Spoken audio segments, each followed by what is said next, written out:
이집트 땅의 소박한 진흙, 벽돌집에 있다고 상상해 보세요. 밤이 깊었습니다.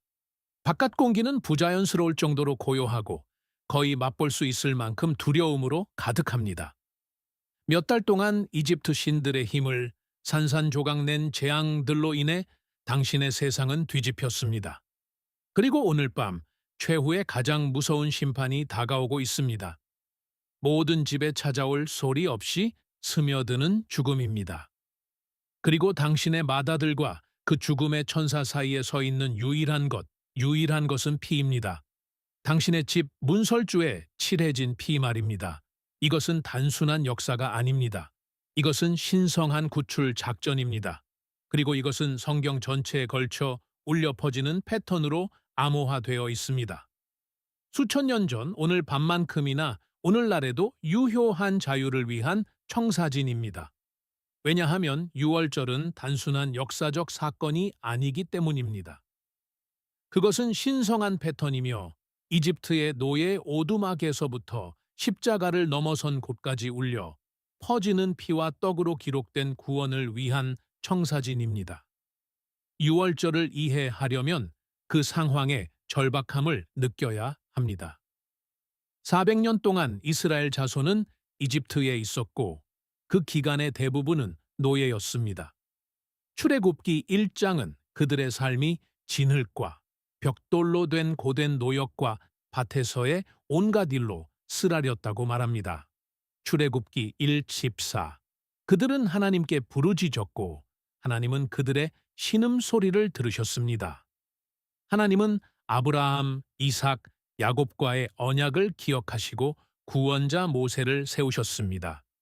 뒤따른 것은 즉각적인 구출이 아니었습니다. 그것은 이집트 세계관 전체를 체계적으로 해체하는 과정이었습니다. 바로는 모세에게 여호와가 누구이기에 내가 그의 목소리를 들어 이스라엘을 가게 하겠느냐? 라고 묻습니다. 출애굽기 5기 10가지 재앙은 그 질문에 대한 하나님의 답입니다. 각 재앙은 특정 이집트 신에 대한 직접적인 도전이었습니다. 나일강이 피로 변한 재앙은 나일강의 신 하피에 대한 공격이었습니다. 흑암 재앙은 태양 신이자 이집트의 가장 강력한 신인 라에 대한 심판이었습니다. 이것은 노예들의 신이 제국의 신들보다 더 강력하다는 것을 증명하는 신성한 대결이었습니다. 그러나 9가지 재앙 후에도 바로의 마음은 완고했습니다. 그래서 하나님은 10번째이자 마지막 재앙인 이집트의 모든 맏아들의 죽음을 선포하십니다. 왕좌에 앉은 바로의 맏아들부터 감옥에 갇힌 포로의 맏아들까지. 출애굽기 1:29 이것은 무섭고 가슴 아픈 심판입니다. 그러나 이 무서운 경고 한가운데에서 하나님은 탈출구, 즉 탈출 전략을 제공하십니다. 그것은 상세하고 구체적이며 하나의 강력한 상징, 즉 어린 양에 집중되어 있습니다. 출애굽기 12장의 지시는 놀랍도록 정확합니다. 각 가족은 흠없는 일 연된 수컷 어린 양을 취해야 했습니다. 이것은 아무 동물이나 되는 것이 아니었습니다. 완벽해야 했습니다. 그들은 4일 동안 그것을 지켜보며 완벽한지 확인해야 했습니다. 그런 다음 해칠 역해 이스라엘 온 회중이 어린 양들을 잡아야 했습니다. 그리고 이것이 결정적인 부분입니다. 그들은 피를 조금 취하여 어린 양을 먹을 집에 두 문설주와 인방에 발라야 했습니다. 출애굽기 12-13은 그 이유를 말합니다. 그 피가 너희가 사는 집에 너희를 위한 표징이 될지라. 내가 피를 볼 때에 너희를 넘어가리니 내가 애굽 땅을 칠 때에 재앙이 너희에게 내려 너희를 멸하지 아니하리라. 자, 여기서 우리 영어 번역이 아무리 좋다 해도 때로는 깊이의 층을 숨길 수 있습니다. 6월절의 히브리어 단어는 페삭이며 여기서 이 절기의 이름이 유래했습니다. 그리고 그것은 넘어가다, 건너뛰다를 의미하지만 더 풍부한 의미를 지닙니다. 이 동일한 어근 단어가 다른 곳에서 어떻게 사용되는지 살펴보면 이사야 31번 5에는 새들이 날개치며 보호함 같이 만군의 여호와께서 예루살렘을 보호하실 것이며 그가 보호하며 건져내시며 넘어가며 구원하실 것이라 고 되어 있습니다. 거기서의 이미지는 단순히 집을 건너뛰는 하나님이 아닙니다. 그것은 맴돌며 방패가 되어주고 보호하시는 하나님의 이미지입니다. 문에 칠해진 피는 죽음의 천사를 물리치는 마법의 부적이 아니었습니다. 그것은 그들이 하나님이 제공하신 대속물을 신뢰했기 때문에 그 집 거주자들이 하나님의 적극적이고 맴도는 보호 아래 있다는 표시였습니다. 집안에서는 또 다른 지시사항이 펼쳐집니다. 그들은 어린 양을 불에 구워야 했고 삶거나 날 것으로 먹지 않으며 다른 두 가지, 즉 쓴 나물과 무교병과 함께 먹어야 했습니다. 쓴 나물 또는 마로르는 그들의 노예 생활의 쓰라림을 실질적으로 상기시키는 것이었습니다. 그것은 그들의 과거의 맛이었고 그들이 구원받은 속박의 잔혹함을 결코 잊지 않게 하는 방법이었습니다. 무교병 또는 마차도 마찬가지로 중요합니다. 그들은 급하게 떠나야 했기 때문에 그것을 먹도록 명령받았습니다.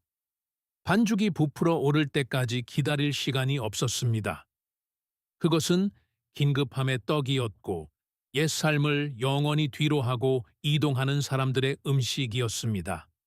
그러나 시간이 지나면서 누룩은 성경에서 더 깊은 상징적인 의미를 갖게 되었습니다. 빵을 부풀게 하는 효모인 누룩은 종종 죄, 교만, 그리고 조용히 퍼져나가 속에서 부풀어 오르는 부패의 은유가 됩니다. 예수님은 누가복음 12:1에서 제자들에게 바리새인의 누룩, 즉 위선을 조심하라고 경고하셨습니다.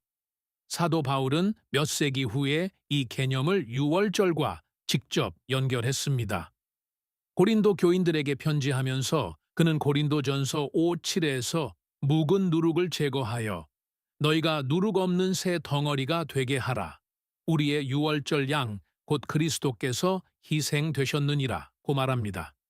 그는 그리스도인의 삶을 유월절의 끊임없는 기념, 즉 악의와 악의 누룩 없이 성실과 진리의 무교병으로 살아가는 삶으로 봅니다. 고린도전서 5:8 마차는 단순히 급함에 관한 것이 아니었습니다. 그것은 거룩하신 하나님의 임재 앞에 서기 위해 필요한 순결의 그림이었습니다.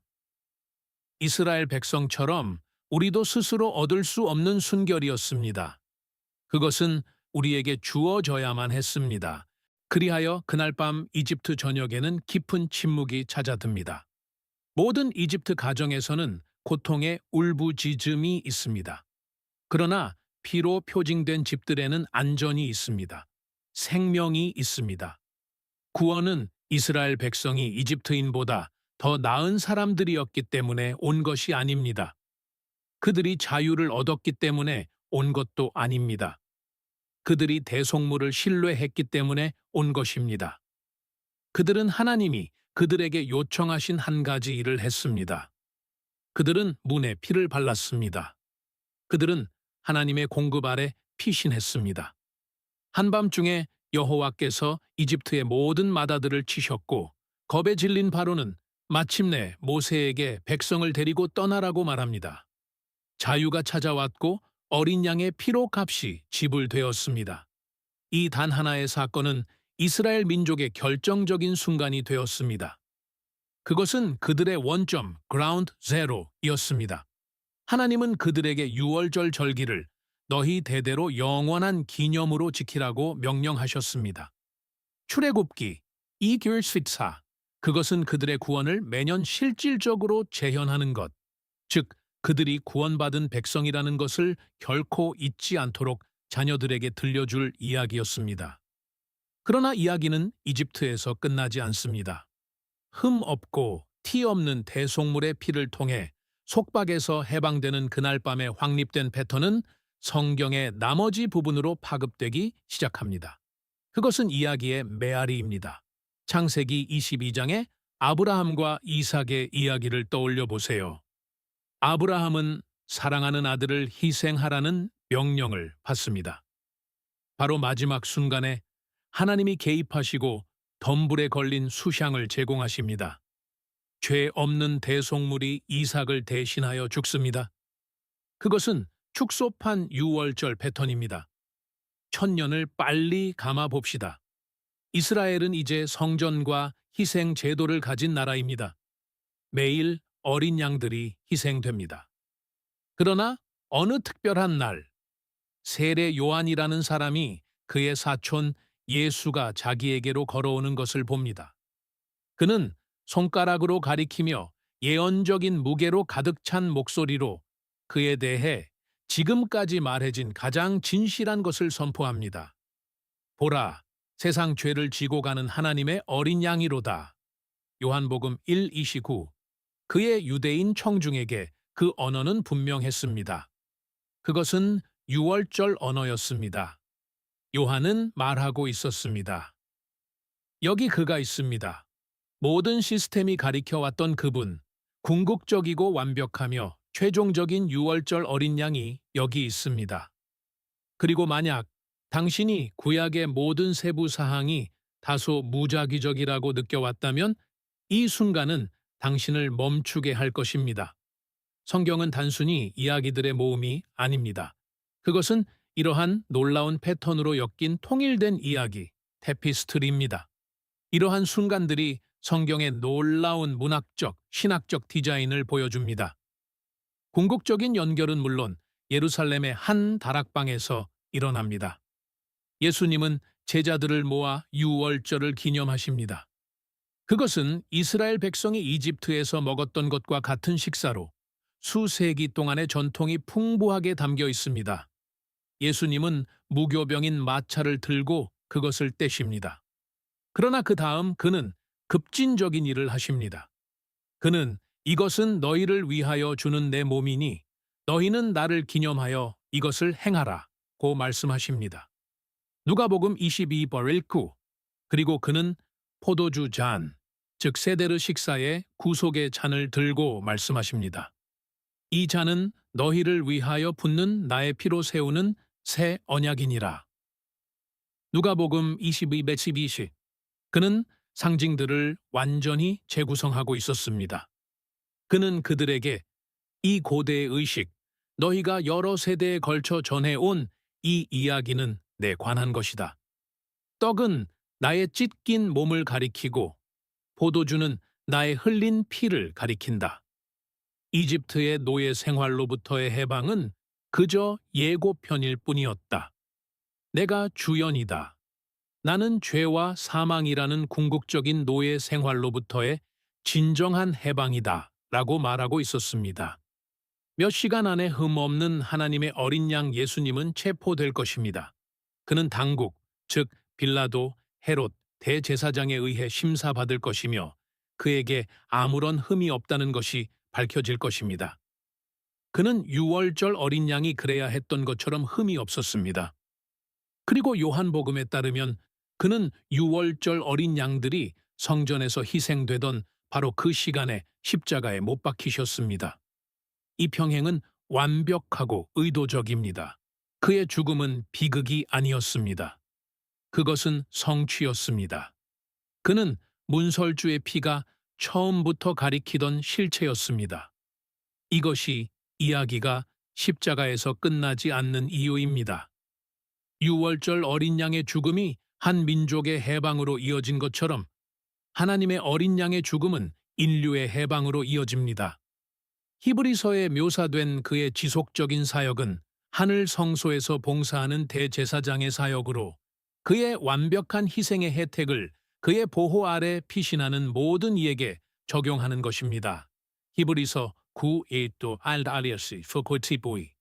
그리고 성경의 맨 끝인 요한계시록에 이르면 하늘의 중심 이미지는 무엇입니까? 그것은 보좌입니다. 그리고 보좌 중앙에는 죽임을 당한 것 같은 어린 양이 서 있습니다. 요한계시록 5:6. 영원한 세상의 영웅은 유월절 어린 양입니다. 이 패턴은 창세기부터 요한계시록까지 이어집니다. 그것은 마치 대성당을 설계하는 대가 건축가와 같습니다. 그는 먼저 작고 단순한 예배당을 지을 수도 있습니다. 그 예배당은 그 자체로 아름답고 기능적입니다. 그러나 그 예배당의 모든 선, 모든 아치형 입구, 모든 창문은 그가 나중에 지을 거대한 대성당의 모양을 암시하도록 설계되었습니다. 이집트의 유월절은 예배당이었습니다. 그것은 실제적이었고 역사적이었으며 강력했습니다. 그러나 그 모든 세부 사항, 흠없는 어린 양, 보호하는 피, 무교병은 예수 그리스도라는 인물 안에서 세워질 구원의 대성당을 위한 청사진이었습니다. 평생을 작은 창문 없는 방에서 보낸 남자를 상상해 보세요. 그는 바깥 세상에 대해 아무것도 모릅니다. 어느 날 누군가 문 아래로 열쇠를 밀어 넣습니다. 그는 회의적입니다. 작은 금속 조각이 무슨 일을 하겠는가? 그것은 중요하지 않아 보입니다. 그러나 절박함 속에서 그는 그것을 집어들고 자물쇠에 넣고 돌립니다. 빗장이 풀립니다. 문이 활짝 열리고 그는 처음으로 햇빛 속으로, 자유 속으로 발을 내딛습니다. 그 열쇠는 그 자체로 힘이 없었습니다. 그 힘은 그를 사로잡았던 자물쇠에 완벽하게 맞도록 설계되었다는 데 있었습니다. 문설주의 어린 양의 피는 그 열쇠와 같았습니다. 그것은 마법적인 속성은 없었지만 하나님이 속박의 문을 여시도록 설계하신 메커니즘이었습니다. 그것은 신성한 약속에 대한 믿음의 물리적인 행위였습니다. 그리고 동일한 원리가 십자가에도 적용됩니다. 그것은 우주의 대건축가께서 우리를 하나님으로부터 분리하는 문을 열도록 설계하신 열쇠입니다. 그렇다면 이 고대 이야기는 지금 우리에게 무엇을 의미할까요? 그것은 단순한 역사 수업이 아닙니다. 몇 가지 분명하게 드러나는 것들이 있습니다. 첫째, 구원은 우리가 얻는 것이 아닙니다. 그것은 우리가 받는 것입니다. 이스라엘 백성은 그들이 선했기 때문에 구원받은 것이 아닙니다. 그들은 덮였기 때문에 구원받았습니다. 그들의 유일한 임무는 하나님이 제공하신 것, 즉 어린 양의 피를 취하여 적용하는 것이었습니다. 그것은 믿음의 행위였지 공로의 행위가 아니었습니다. 하나님과의 우리의 관계도 마찬가지로 작동합니다. 우리는 충분히 선해서 구원받는 것이 아닙니다. 우리는 그리스도의 희생이 우리를 덮기에 충분하다고 믿음으로써 구원받습니다. 우리는 단순히 그 공급을 우리 삶의 문설주에 적용합니다. 둘째, 기억은 강력하고 능동적인 실천입니다. 하나님은 이스라엘에게 유월절을 영원히 지키고 그 이야기를 자녀들에게 전하라고 말씀하셨습니다. 왜일까요? 자유의 대가를 잊기 쉽기 때문입니다. 우리가 무엇으로부터 구원받았는지 잊기 쉽기 때문입니다. 성찬을 통해서든 안식일의 조용한 묵상을 통해서든 우리는 하나님의 구원을 능동적으로 기억하도록 부름받았습니다. 엄숙한 의무로서가 아니라 구원받은 백성으로서의 우리의 정체성을 강화하는 즐거운 축하로서 말입니다. 하나님이 행하신 일을 기억할 때 그것은 오늘 우리가 직면하고 있는 어떤 것이든 재구성합니다. 그리고 아마도 여기서 가장 깊은 점은 하나님의 계획이 놀랍도록 개인적이고 상세하다는 것입니다. 어린 양에 대한 특정 요구, 사항, 시기, 식사, 그 어떤 것도 무작위적이지 않았습니다. 그것은 메시아가 오시기 1500년 전에 신중하게 그려진 메시아의 초상화였습니다. 그것은 하나님이 가는 대로 즉흥적으로 만드시는 것이 아님을 보여줍니다. 당신과 나의 삶의 이야기는 이 훨씬 더 크고 의도적이며 아름답게 디자인된 구원의 이야기 안에 담겨 있습니다. 우리는 우연한 존재가 아닙니다. 우리는 태초부터 시작된 구출 계획의 일부입니다. 결국 유월절 이야기는 우리에게 질문을 던지게 합니다. 우리가 이집트의 집에 있느냐의 문제가 아니라 우리가 어떤 덮개 아래 서 있느냐의 문제입니다. 그날 밤 이집트에는 두 종류의 집만 있었습니다. 피로 표징된 집과 그렇지 않은 집입니다. 어린 양의 피는 여전히 죽음과 생명 사이의 차이를 만드는 유일한 것입니다. 그것은 탈출구를 제공하시는 하나님의 맴돌고 보호하는 사랑의 궁극적인 표징입니다. 이 고대 유월절 이야기가 역사 패턴과 구원의 약속을 보는 당신의 방식을 바꿨다면 저희 채널을 구독하고 이 영상의 좋아요를 눌러주세요. 우리는 여러 세대 동안 눈앞에 숨겨져 있던 심오한 진리들을 발굴하고 있습니다. 신성한 청사진을 계속 탐구하는 저희와 함께 해주세요. 다음 역사적 보물이 곧 공개될 것입니다.